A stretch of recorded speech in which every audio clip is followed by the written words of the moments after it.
looking forward to know more about Turf and what you are building in the decentralized identity space. So please tell me more about yourself and your company. Definitely. Thank you, Steph, for having me. So, hi everyone, I'm Aditya, and I'm the CTO of Turf.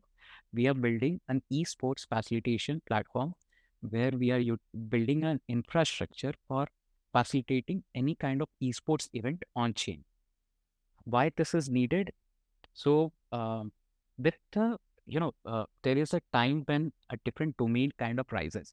Right now, the gamers, as we have seen, the gamers are kind of the number of gamers who are interested into the esports are rising actually, and the numbers are really really high, and a lot of players are getting into it.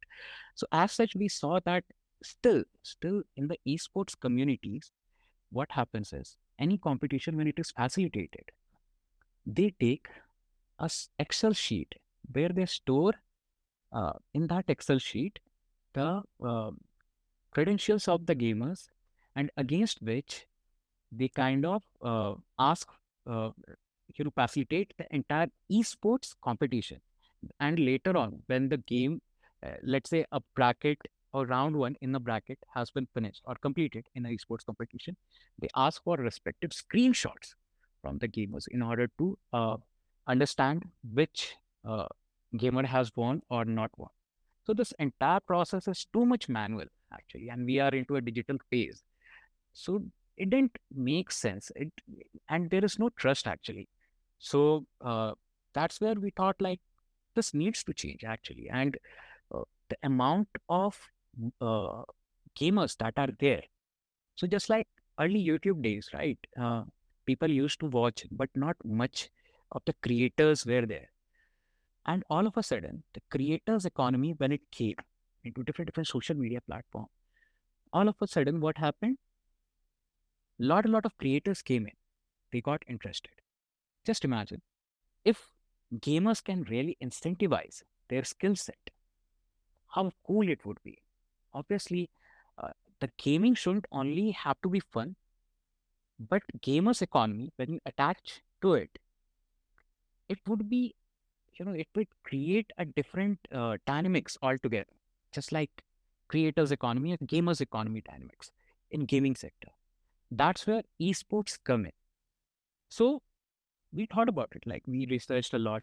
So with the changing dynamics of the ecosystem, the gaming ecosystem, how exactly the AI is coming in, a lot of changes are happening. So as a gaming company, what would you focus upon? The betterment of your games. And it takes a lot of time and energy to develop a game or a gaming platform from very scratch. It takes years of efforts, and there is no surety that the game will sustain for a longer time or not. So that's why the game and the esports community has to work together.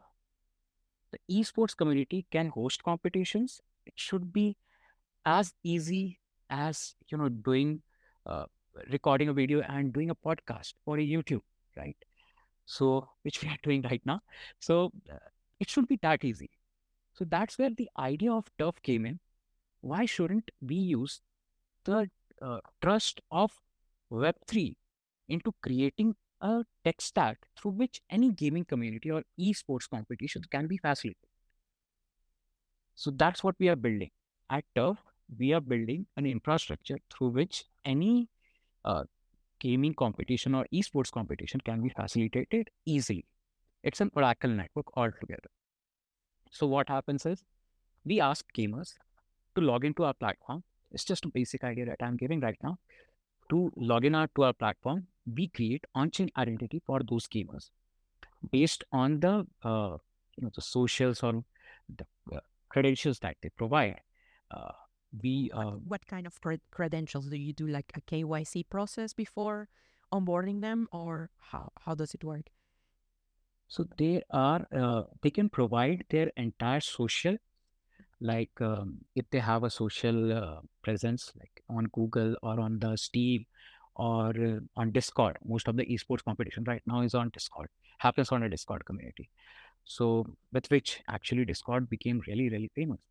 So if you have a social presence on Discord, you can log into our platform and we can use it to generate the verified credentials. We can, and through which I can create an on-chain identity for a particular gamer. Using that on-chain identity, you can definitely, this is what happens behind the tech. You as a gamer, there's also one of the aspect like we have seen, like on Web3, you have to maintain a wallet and onboarding becomes slow. And as a gamer, you just want to play the game. You don't want to go to entire that whether or not you should sign this transaction or whether or not you should have a wallet or everything. So we removed entire process. We made the onboarding very, very easier on our platform. Through your social presence, you can log in. We kind of generate an on-chain identity. This all happens behind the scene from the tech side. User won't know about it. Uh, we will definitely be verifying and giving them the credentials based on their social identity, using their social auth. Okay. So what happens after that is when we generate an on-chain identity for a particular gamer, using that on-chain identity, a gamer can participate in any kind of esport event that is being facilitated on our infrastructure. So let's say there is a BGMI. Lately, we did a BGMI esports competition. Around 2,000 people they participated in it. So it was a, amazing competition. So let's say there's a BGI competition, and what happens? The gamers they participate, they use their on-chain identity to participate in it, and for us as an infrastructure, it becomes easier to facilitate the entire process of who exactly is the winner over here, what the entire distribution process, how exactly the distribution of the points or the uh, gaming points or the the entire payment infrastructure should happen. Okay, this entire process becomes very, very easier for us. So we definitely it was a lifesaver for us as a decentralized entity, and the trust is the biggest part today. In any of the platform you log in, that data you never know, like the data can be sold to anyone. And this is one of the businesses that definitely these third party platforms or the second party platforms, they do actually that they sell the data and they try to uh, for some money. And this, you are a gamer, you do not want to take care of everything, and this has been a big issue with all the platforms. Even the tech giants have not been able to prevent that. So that case, blockchain, decentralized identity is a lifesaver over here. And as a gamer, you don't have to think much. You don't have to create an account or do various stuff. You just use your own chain identity. You just use your social log in, participate in a competition. Everything will happen flawlessly. No need of, and for the esports communities, they don't have to come up with Excel sheet and hold the identity on one column and then definitely how much in each round the gamer has uh, exactly made or gained points, how exactly they have performed, and a screenshot, whether or not they have to verify. Everything happens on chain. And now, enough about decentralized identity and how I'll take you up to how exactly the next process happens. Okay. So what happens is for the gaming communities, they kind of use our tech stack to create any of the esports competition. They give us a certain, they kind of use the challenges, they give us certain information around what should be the prize pool and everything regarding that esports competition. And it is all hosted on chain. Gamers come, they participate in that competition on our platform, and through which our Oracle network, it verifies. You don't need to have a screenshot or anything. It verifies whether or not that particular gamer has won through our Oracle network. It automatically verifies whether or not that gamer has won any prize or how exactly he has performed on that particular gaming platform. So this is how exactly the entire process happens on chain. Okay, it's just a small overview that I'm giving. Let me know if you have any more questions. Yeah, this is fascinating. So basically, you're really building trust in the gaming sector and Exactly. eliminating all those like inefficiencies or keeping track of like how many games the gamer has won, all those little details that they needed to keep track with on a spreadsheet and so on. And how are you monetizing these? Who is paying for the decentralized identifiers for gamers? Are like the the companies organizing the gaming competitions? Are the gamers themselves? Yeah, I would love to hear more about them. So depends. It also one thing I generally missed over here, Steph, is globalization of the user. It's a big thing. It's a big thing. It's not a small thing. Imagine I'm sitting in Southeast Asia, let's say in Korea, and all of a sudden I can participate in an esports competition with that decentralized identity that is happening in US, a community owned by esports community owned by someone sitting in US. So how amazing it is, not only I am giving a unique identity to the gamer, but I'm bringing in the professionalism actually in this industry, which is very much lacking. Right? So on different competitions, different communities, you go, you have to again give them your credentials. You have to tell them that, yeah, exactly, I am this gamer. This is how much I have performed, and they will verify whether or not I should let this particular gamer or this particular team, based on their performance in the past or based on their gaming performance, in-game performance, to participate in an event or not. So if everything is binded to a decentralized identity, the entire performance of a gamer, imagine how amazing the globalization happens. And that's what a social network did, right? It opened doors to globalization. So this was one of the aspects. Sorry, I missed it, but this is one of the really big aspects. And that gamer, gamer will have a presence actually that they'll definitely lack. If you kind of search about a particular gamer, where exactly you will go? You will type a name in Google, you will not find a presence. We are giving this professionalism and a presence to a gamer through our platform. That yes, this gamer exists, and with particular on-chain performances that we store against their decentralized identity. So do you Right? provide them with some sort of dashboard and a profile? Exactly. Other gamers can verify the like skills. Exactly. Exactly. Exactly. That we exactly do.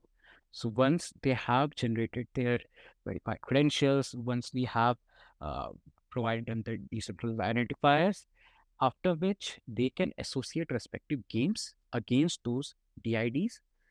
This their exactly gaming presence actually. So let's say they are a particular gamer. You are a particular gamer, and then you have been playing BGMI for a very long time, and as such, you have done a very good performance over there. So you can associate with it. You get a good online presence on our platform. That online presence can be, used by other communities, esports communities worldwide. Not and there with that online presence itself, they can verify any kind of a gamer and their levels.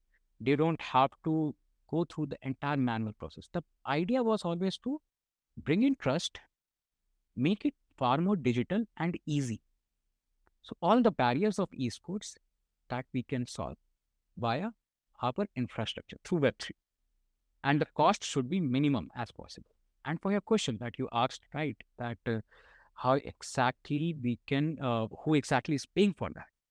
We as a platform, definitely we kind of have our own wallet through which associated with the node where we kind of pay for these transactions for the creation of their decentralized identifiers.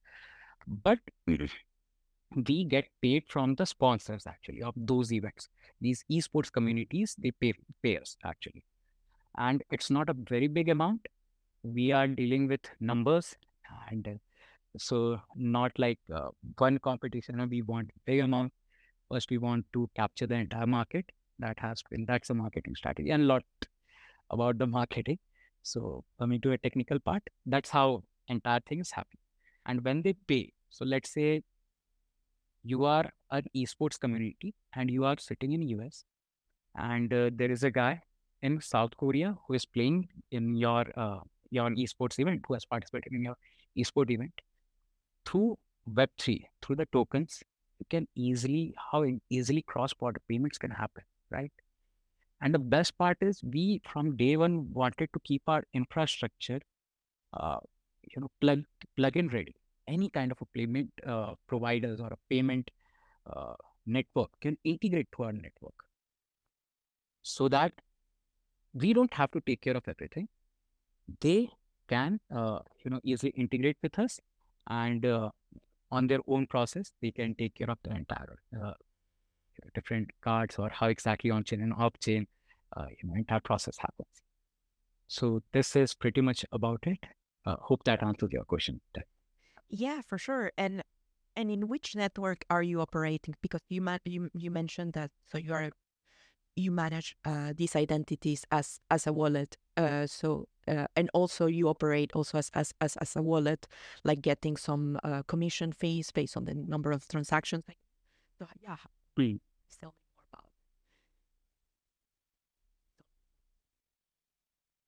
So we are actually building our entire infrastructure will be live in Q2 or at the start of the Q3.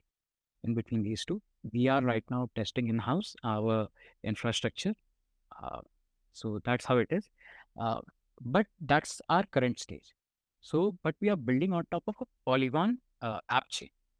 So Polygon CDKs we are using to build this entire app chain of ours. And basically, why we chose this was because we first wanted to go with roll-ups actually, and then we found out like how exactly Polygon has designed their CDK and uh, entire app chains, how easy it is to beat. The entire Validium, when Validium came into picture, it kind of made the entire transactions way more faster. So that's where we thought about it, like what exactly suited our purpose since we were building an Oracle network. So Polygon CDKs, using Polygon CDK made much more sense over here. So hope that answers your question. Yeah, definitely. So it's great to hear that you're building it on Polygon ID and Polygon CDK. Yeah, and I would like to know more about Thirst values and what people want to go.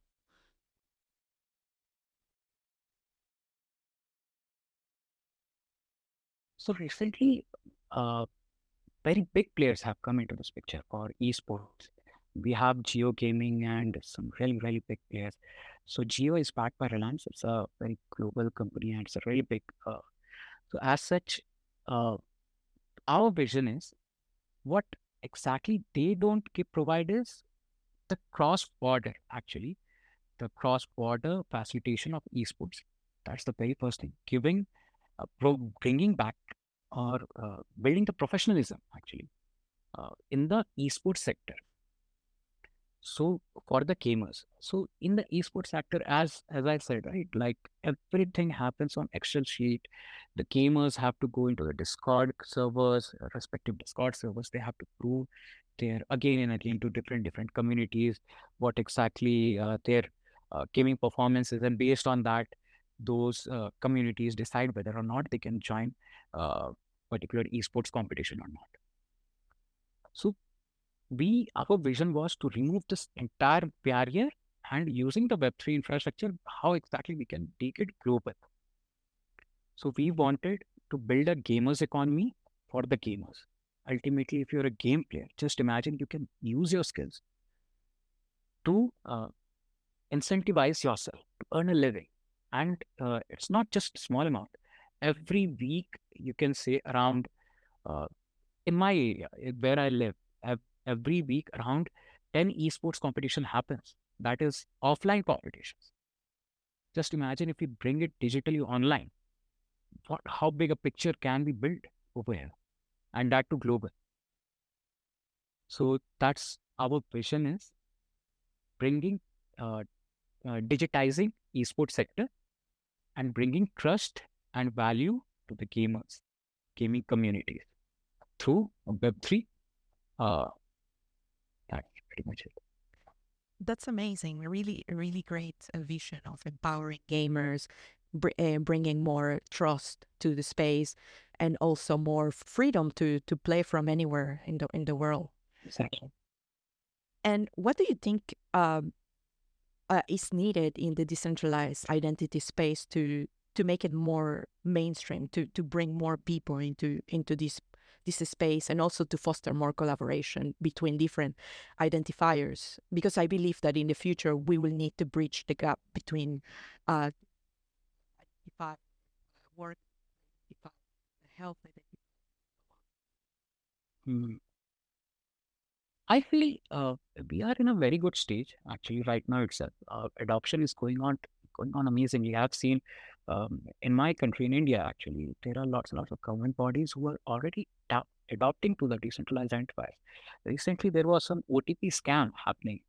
It was widespread. So there was a blog from a government official that if using decentralized identifiers, how exactly they in the future want to wish to eliminate this entire scam of OTPs, and it's going on the implementation on ground is going on a very faster rate. So I feel there are still some technical improvements that can be done today. Before coming to this podcast, I wished that we did not previously we didn't had to go through the pain points of you know issuing and reissuing the credentials when we used to attach any new gaming or uh, new credentials to the users or new when we used to attach any new games and the performance with respect to the user credentials. So that I think with this release, Polygon V6, they already have solved it. I still have to read the blog. I just got a glance of it, what exactly they mentioned, and I still have to read the blog, how exactly they have implemented it, and what exactly it's in the right path, whether or not. But yeah, technically, I think there are also apart from that, the entire authentications that they use is, I think they're using baby chapcha for authentication purposes, which while the wallets, social wallets, this is one of the issues that I face. The social wallets, they don't use baby chapcha authentication. Okay. So and they use and as such, because of this mismatch, we had to go through a lot of hassle in order to uh, use the same social identity, social presence to create a wallet and to create a decentralized identifier for a gamer when they log in. This was one of the issues that we faced actually. So if uh, this can be, if this matures, if this pain point kind of uh, goes away, that would be a big relief for us as a developer uh, in the Web3 ecosystem. But I have explored Polygon ID till now, so I think hope so. Other identifiers, they are not doing exactly the same. They have solved that, and why not? Like I always complain about this that Web3, in order to have the adoption, we have to remove the very first barrier, which is the biggest barrier: creating a wallet. You create a wallet, you sign a message, you sign a transaction. This is We want to step forward, not backward into the days, right? Uh, if social auth is there or different authentication methods are there, like if onboarding can be eased, that would be a biggest relief. And that will bring a lot of mainstream adoption as well. What's the use of building a tech that people don't use, or the people, they find it like it's like too much of steps, right? Two, three, four steps, and then I go through this entire step, and then we get a wallet, then we get a social Web3 presence. So this entire onboarding of the user gets slowed down because of this only. And hence today, most of the play to earn games that came into the uh, picture in last few years, their token either got dumped because most of the players were not, they were actually yield farmers. They were not actual enthusiastic gamers. Gamers want to play their game.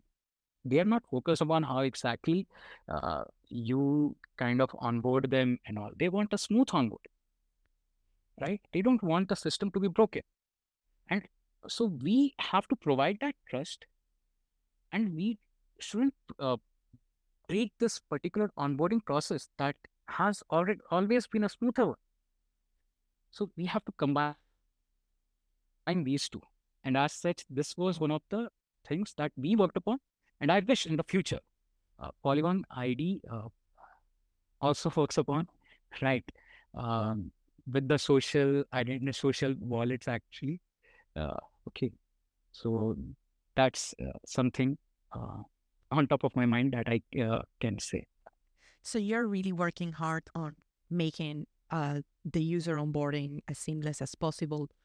So what is Exactly. the proportion of gamers who are like just mainstream gaming, not Web3 blockchain gaming, and how do you convince them to use blockchain technology? Because there is also sometimes um, people question these things. Hmm. So we don't have to convince the gamers. We have to convince the gaming communities actually. They need this entire digitization. They want to imagine they have 5, 6 people to take care of this entire esports facilitation process. That's why AI came.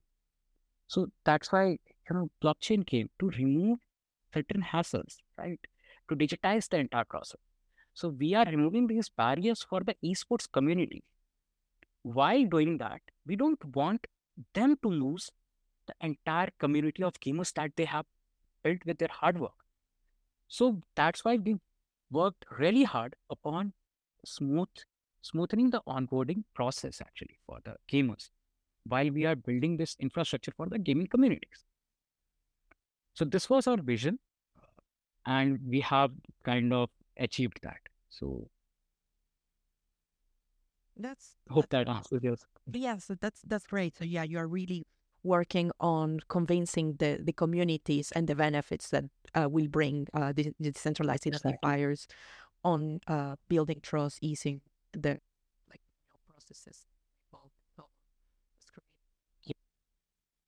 And you as a gaming community, you will never know that you are you have to, when we ease this entire process, you don't have to take care of what exactly goes behind the scene, right? Uh, so that's entire tech. So esports communities, when they create an esports event, they will have a hassle-free digital process. And if they want to, verify it, it's all public in a public chain, happening on a public chain using decentralized identifiers. So they can definitely come and verify it. So it's all up to them. We, as a platform, we wanted to build a secure infrastructure for the gaming communities, and we didn't want we wanted to digitize the entire process of esports facilitation, and we didn't want them to lose the games. So yeah, that was the entire thing that we were working on from last 7+ months. Okay. That's amazing. Yeah, and in if you have like few words to say it, to describe and to encourage also like gaming communities to come on board on Turf, like what would you say to them? What's in for them? So obviously, I would say connect with us. We have got something amazing that you guys would love.